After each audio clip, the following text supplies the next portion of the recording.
Hello and welcome to Times Now JEE May 2023 live analysis with Byju's expert, Dr. Sarvesh Chaube. Welcome and a very good evening to you, sir. Very good evening, ma'am. Thanks for inviting me here. Yeah, our pleasure completely. As both the sessions are concluded of the JEE Main 20 January 25th exam, let's jump to the section-wise analysis in the difficulty level. So, sir, as per you, what were the difficulty level that physics, maths, and chemistry subject sections had in both the shifts, shift 1 and 2? So comparatively for shift one, ma'am, we have analyzed. For shift two, we have just started. So it's difficult to comment on it, but shift one was definitely difficult as compared to yesterday. By far for physics, chemistry, maths, in all the three streams, the questions were lengthy. Though the difficult questions were less, but more of the questions were calculative and lengthy. And because of that, the paper is assessed to be more difficult as compared to yesterday's in all the three subjects. All right, all right. So, what were the important chapters in each section, as per you? As in, if the difficulty level was higher than yesterday's paper, then definitely the chapters would be complex as well. So, what do you suggest? That what are the chapters that were evidently difficult for today's paper? So chapters, ma'am, nearly are the similar kind of chapters, but the complexity of the questions has increased more on the calculative part of that. If you see from yesterday's to today, also the permutation combination in mathematics, it's nearly the same questions have been asked. Probability as well, three-dimensional geometry, vector algebra, nearly the questions are same. One thing which we can find out is binomial theorem in mathematics is coming again and again, and probably in the coming series of papers also we will see one or two questions at least from binomial theorem series. So I would suggest viewers to go through that portion. Again, from mathematical reasoning, one question, and differentiation topics also from mathematics we are giving the same. For physics, nearly the similar kind of trend is coming. It's nothing kind of it is out of the box. And in physics, what we can see, it's more of a scattered, but yes, it is single concept based, easy questions, though calculative, but easy. So you have to be cautious. You still be able to score something above 20 questions. In chemistry, we are seeing a different trend as compared to last year. This year, coordination compounds, it's coming more. So 3 to 4 questions we have seen in consistently all the three shifts what we have observed. So that is, I would suggest that viewers should focus on coordination compounds from NCERT specifically. Apart from that, the name reactions in organic, that has to be revised. GOC, the rest of the trend nearly remains the same. Same. All right. Speaking of the numerical type of questions, the students most of the times waste a lot of time while solving numericals. Do you have any suggestion for time management, as there is a lot of pressure while appearing for the paper? How can students, not jumble into the numericals and just solve their papers with time, as we have sessions ahead? So, what can you suggest for such situations? I would relate it to more to practice level, ma'am. If you ask any child whether you are able to, let's suppose in a practical day life, if you ask any child that whether you will be able to jump this gap or not, he will be able to tell you, I will be able to or not. It's a synonym of practice. If you practice more, you will be able to observe from the question that this is my cup of tea or not. If you feel that okay, I need to spend more time, though I will be able to solve it, but I need to spend more time, I think it's better to skip that question, move back the easy question once. After the easy questions are done and you are sorted and thorough that yes, I have scored what maximum I could have from easy questions, then you move on to the questions where they need to struggle, because during the struggle, it's a psychological habit of students during the 2 years of duration that they struggle with the questions and they will move on only when they solve it. The problem in competitive exam is a time. So if you put, let's suppose, 4 or 5 minutes to a question, in that you could have solved 3 or 4 more questions, could have fetched you more marks. So it's better strategy to bag easy questions and then start solving the questions where they need to struggle. Generally, this happens in mathematics portion, so they need to be very thorough that don't get stuck in these loopholes. Definitely. So, yesterday's paper mostly had, as we discussed it yesterday as well, the paper mostly had questions from 12th syllabus. What was the weightage of class 11th and 12th chapters in today's paper, if we talk about both the shifts and section-wise So, chapter so weightage? Ma'am, for yesterday shift one, it was 60% 12th and 11th was 40%. In the evening shift, we found the equal split. But again, today in the shift one paper, we found the 12th portion was being asked more as compared to 11. Again, a split of 60 to 40. So I think in the coming trends also, we will see some inclination towards the 12th. Probably NTA is more concerned that students are going for boards, so make it easier for them, hopefully. But we have seen this, that out of 3 times, 2 times, the weightage of 12th is more. So it's important for students to revise the concepts more from 12th as compared to 11th. Definitely. And as we discussed 11th, 12th chapters, what was the NCERT question weightage in today's paper? Do you suggest any other, type of book that students should prefer, or NCERT is sufficient when it comes to the preparation for the sessions ahead? Ma'am, it again varies from subject to subject. And as I discussed yesterday as well, for chemistry, NCERT is enough, more than enough. You can score 100% marks if we focus only on NCERT. And today also in this today's calculative paper, even if you have solved the questions of NCERT, you will see the some of the questions and the language style has changed, but more or less the questions are from NCERT itself. Again, coming from physics, again NCERT is must, though you don't study the theory, but questions, in-text questions and exercises are important. For mathematics, it's a concept-based thing. It depends on practice. So NCERT is a must, and then you can move on to any of the refreshers where if you get the time. But at this point of time, no new books, no new test series, only the notes which you have prepared in 2 years of time. Focus on that. These two things are more than sufficient for you to score good score out of JEE Mains exam.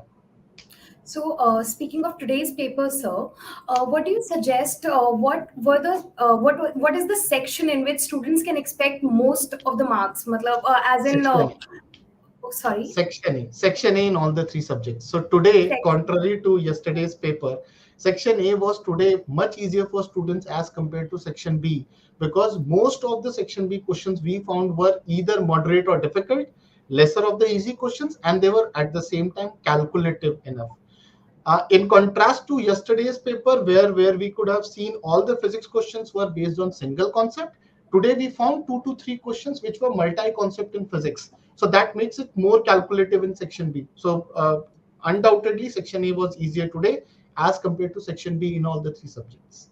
Okay, so we receive a lot of queries about this. That how can students dodge negative marking, as they get 4 marks for the correct option and 1 mark is deducted for the incorrect answer. So how can they actually dodge it? Because many of the times they think that the answer is correct, but it turns out that it was incorrect and they lose marks. So how can they dodge this thing? One of my peers always said, I respect him a lot, more you bleed in practice, or more you sweat in practice, the lesser you bleed in war. It's a common synonym. It's more you practice through mock tests, you will be able to easily assess that which are your strong areas. If you are clearly aware about your strong and weak areas, it gives you very good advantage over the other students.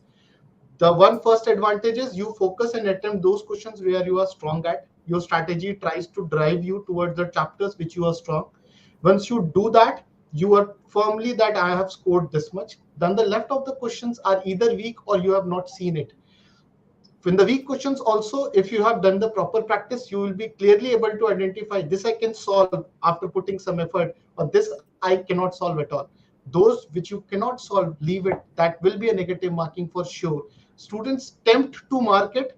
They feel that if I do this, I may score +4, and then it will be balanced out. It never works. The examiner sets the paper in such a manner where you get confused and you do that negative marking. So if you are tempted, control your temptation for that and leave the questions which you are not very confident of. In this manner, you can definitely score better than other students, ma'am. Okay. So thank you for the insight, sir. So speaking again, coming back to today's topics, what are the most scoring topics from today's paper? And on the contrary, what topics were the most hard to crack for the students? Ma'am, since it's JEE Mains, it will be very difficult to say it was hard to crack, because the concepts are more or less the same. It's more of the calculativeness of the paper. I tell you one thing what we have felt, and it's an internal feeling, it's not generalized. But we have seen that generally in practice, students see that they put the formula, they put the values, and they say, yes, now the answer will come by itself. What we have seen in this JEE paper and students doing the silly mistakes, missing out the powers or plus or minus sign, this is the result of leaving the calculative part while they were practicing. And the JEE is strongly banking on the calculative portions also. So they should, one thing they should take home from this session is, You have to calculate the complete till the complete answer is achieved. That is one thing. The second thing, why difficulty, ma'am? No such topic was that which is out of the box or very difficult, very complex. The questions are easy, though they are lengthy. Even the multi-concept questions was very less. So I would not say it was difficult to attempt, but it's more of a caution what you need to attempt. You cannot attempt everything. Strategically decide which thing to leave. It will be a better thing to say rather than very hard to crack. There's nothing hard to crack. And paper was generally on the same trends what we have seen earlier. Apart from, as I said, in mathematics, binomial theorem was a surprise. Coordination chemistry in chemistry was a surprise. In physics, we have seen some of the questions strongly around rotational motion, which has been the trend. So physics has been following nearly the same pattern which we have seen earlier, but chemistry and mathematics has come up with a surprise element this time. Definitely. All right, sir. So again, jumping to the crispy question. So what do you have? Matlab, what do you think? Any prediction regarding the good scores when it comes to the students are sometimes attracted to know that how much they should score in each section to get a good percentile. So, but considering today's paper as yesterday's, it was difficult than yesterday's paper. So, what do you suggest could be a good score for the students? Ma'am, starting from mathematics, I think anything which is between 18 to 20 would be a good number of questions to be correct in mathematics. For chemistry, again, anything around 20 plus, since the paper was difficult compared to yesterday. And in physics as well, 20 plus questions would be a good score today, looking onto the overall score of the paper. Since it is more of the percentile based and it will be limited to a particular students taking the test in the shift, this much questions will fetch them a good percentile.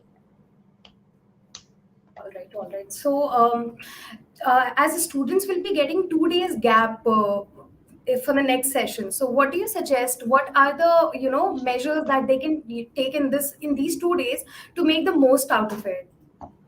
The most important is chemistry is a focusing area, should be there for them a focusing area, because they can put in less effort and score more. They can simply revise NCERT, especially the chapter summaries, if they can focus on to. That is one. Secondly, the inorganic portion, that's a must. Do not leave anything. Generally, students do what they leave inorganic portion, and that's what it's causing them a loss of the question. So revise the inorganic portion. Second, we have seen one chapter more apart from coordination chemistry, biomolecules. It is consistently coming and has been a prime focus for the tutors who are setting the papers for NTA. So you should also revise the chapters like biomolecules, chemistry in everyday life, polymers. These are the chapters which with less effort you can score high. Second, coming to physics, I think remember the formulas, that is the key. If you stick to formulas in physics as well as in physical chemistry also, it will be sufficient for you. Definitely do the part of revision of 40 to 50 name reactions in organic. That is sufficient for you to score.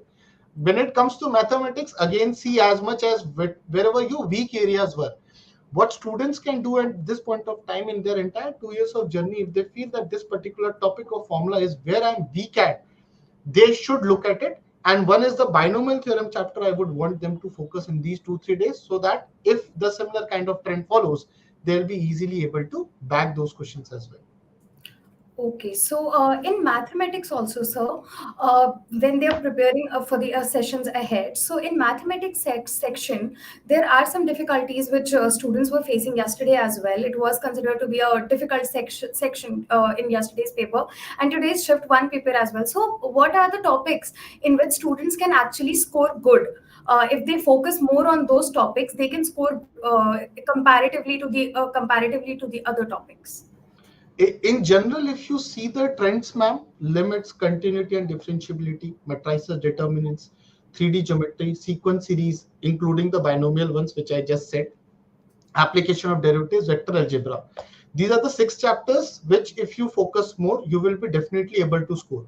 Apart from this, I'll tell 3 more topics, as I said yesterday also, that the mathematical reasoning, statistics, and one chapter what we call as differentiation, which is come the 12th, and one chapter which I'm forgetting again and again is differentiation topics from class 12, which will help you. These are the easy topics and can easily be prepared.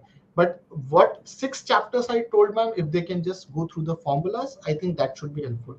Also, they should be focusing that whichever area they are not strong at, they should leave that question. It will help them reduce the negative marking. Also, it will save them some time to be applied to other portions which they can score. What students do are they are getting stuck in the papers. We talk to some of the students, they get stuck to a question and they're not able to move forward. So I think try not to get tempted. That is something, and strategic leaving the questions which you are not able to attempt is important in these papers. Okay, so as it is the time to conclude our session, so one question that I want to ask you is that, as you said, students get tempted. What are the common mistakes? Since you're the expert in the domain, so what are the common mistakes that you have seen in a student that they commit while attempting the paper that actually lag them behind, so they are not able to score good? So what can you just suggest the students that they should avoid such habits, so their score is improved? One is definitely not to get tempted for the questions they are not confident about. They should not do a random testing, error testing kind of a thing. That is one, to reduce the negative marking. Second is they should follow their strategy. Every student has its own strategy. Do not try to change that strategy. So when I come to strategy, I mean to say which subject to start with, which is the trend to follow. Should I go for easy, medium, difficult altogether, or should I keep on switching as per the need? Whatever a student has decided before the exam, they should follow that. The third is setting the correct expectation. See, if in the practice duration you are getting 15 to 20 questions correct, in this paper it is not happening that you will bag all the 25 questions. Set the right expectation. Whatever you were able to score in the practice exams, you can target anything 15-20% north of that. Otherwise, do not try to attempt all the questions. It will lead to a lot of negative marking. These are the three things which I will say as of now, ma'am. And if the time permits, definitely lots of practice is the key to success. Definitely. All right, thank you very much, sir, for such wonderful insights. uh, it's the time that we conclude our session, so any conclusive note that you want to share with us? First of all, thank you so much for having me here and be able to share the views with students. And for the students, I say that you have already worked hard for 2 years. Have faith in yourself and the Almighty and blessings of your parents. You'll be able to do good. Keep your calm and just give your best out there. You don't have to score 300. You have to score best, what you can do. That's all.